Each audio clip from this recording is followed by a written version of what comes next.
Hello, Mandela, and welcome to your second wider curriculum history lesson of the day.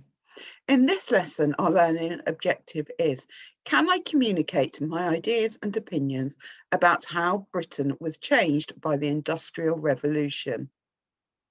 Here are two drawings.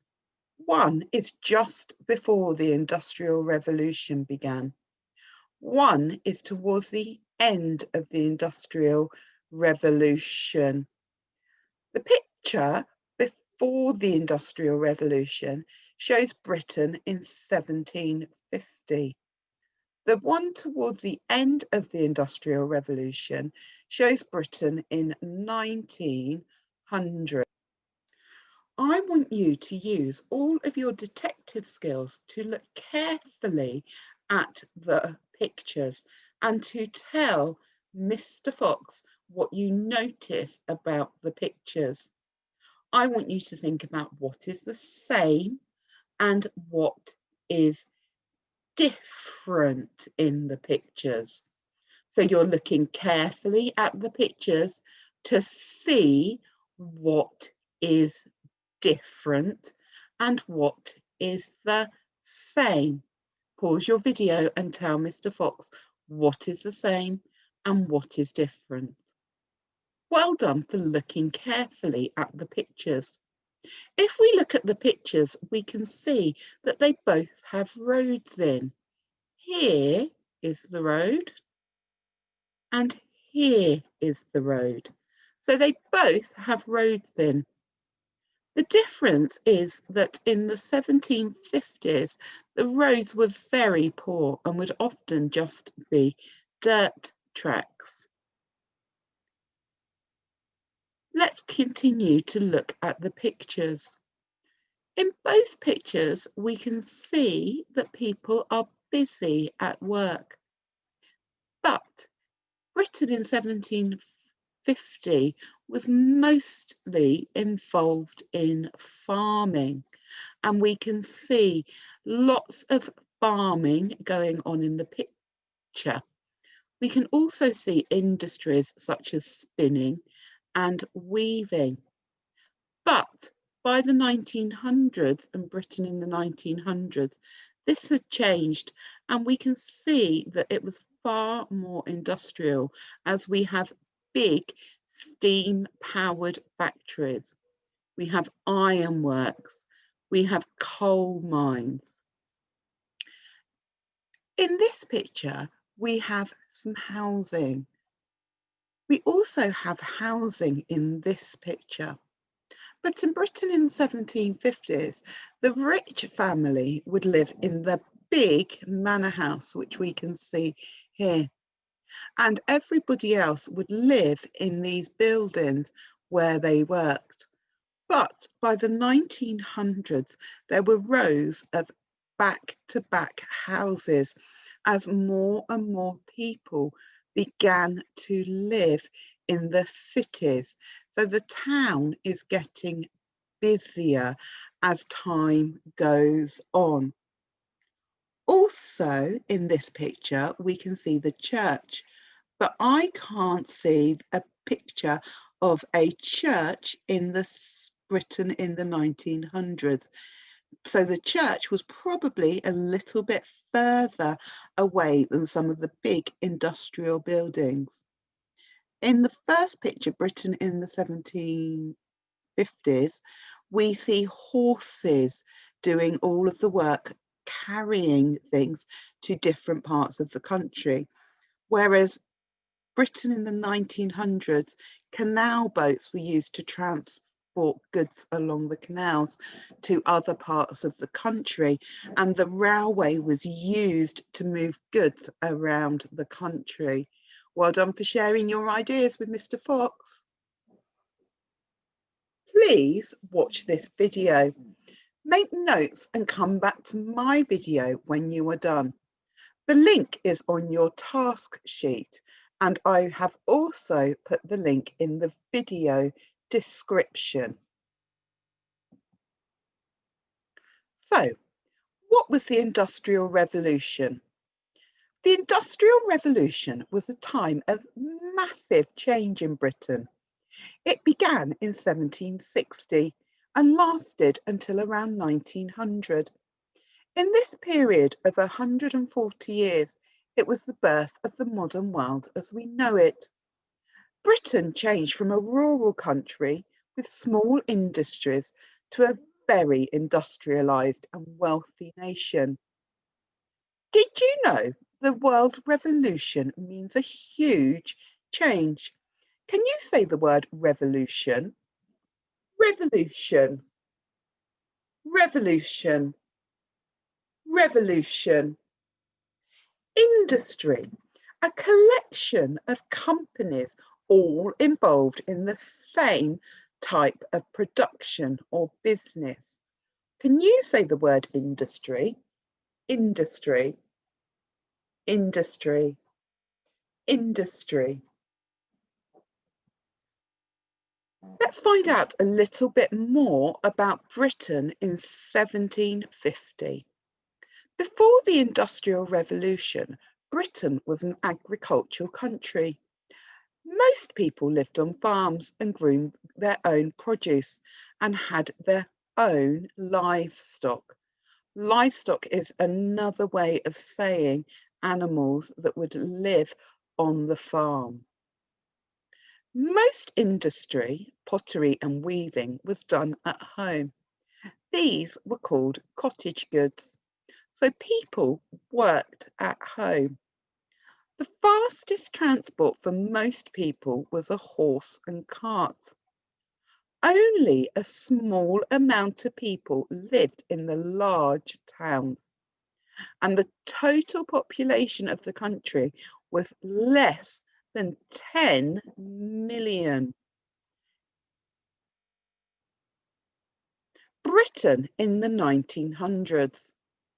After the Industrial Revolution, Britain was a country that had changed hugely. Industry had been transformed by inventions such as the steam engine.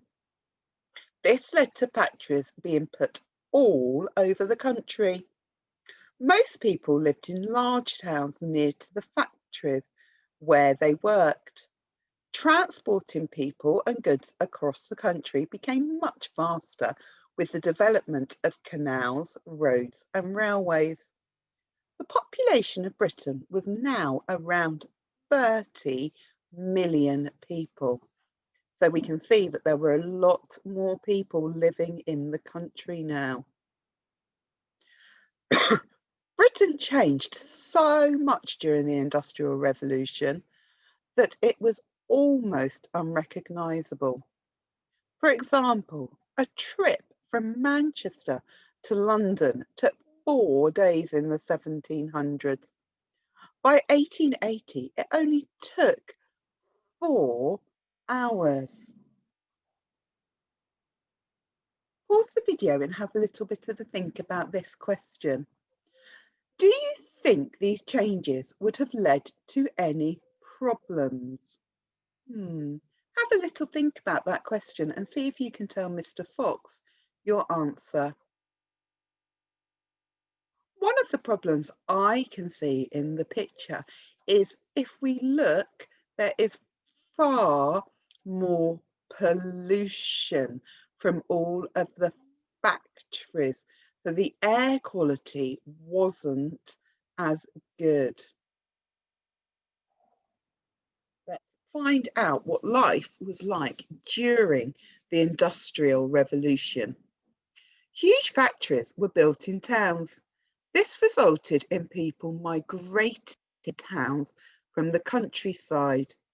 That means that people moved to the towns from the country.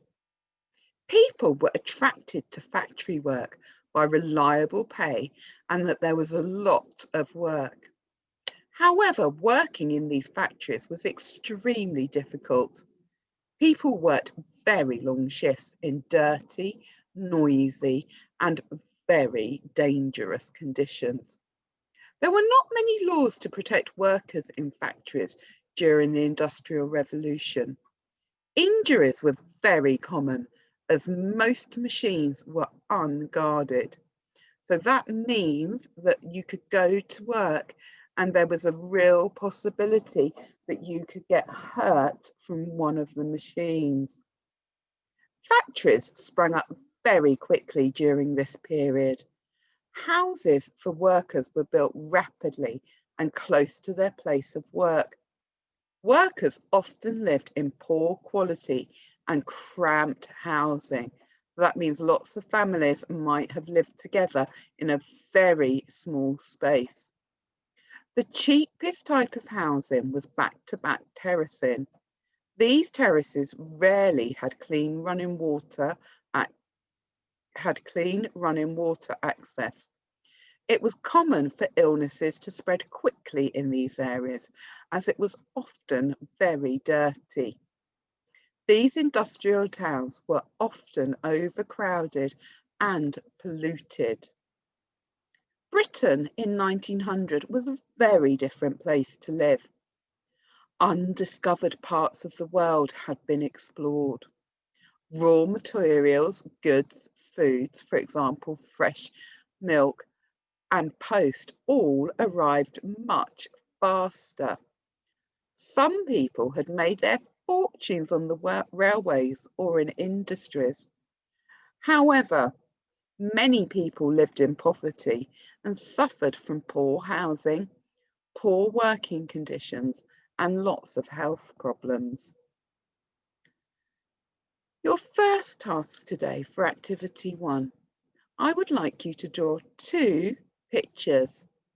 One picture of what Britain was like before the Industrial Revolution, and one picture of what it was like after the Industrial Revolution.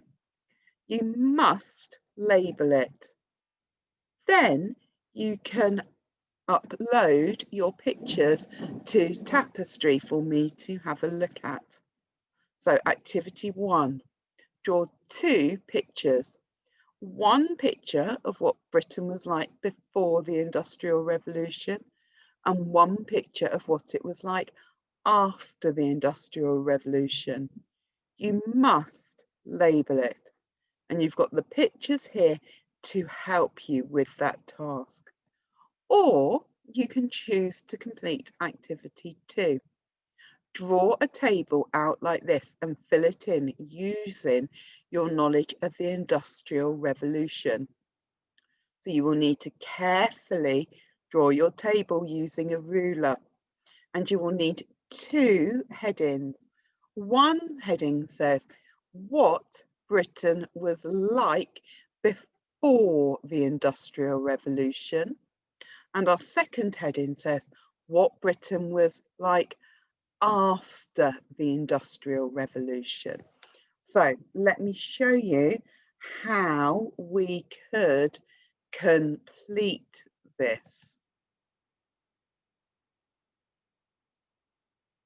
So what was Britain be like before the Industrial Revolution? So in here, I might note down that many people lived in the countryside.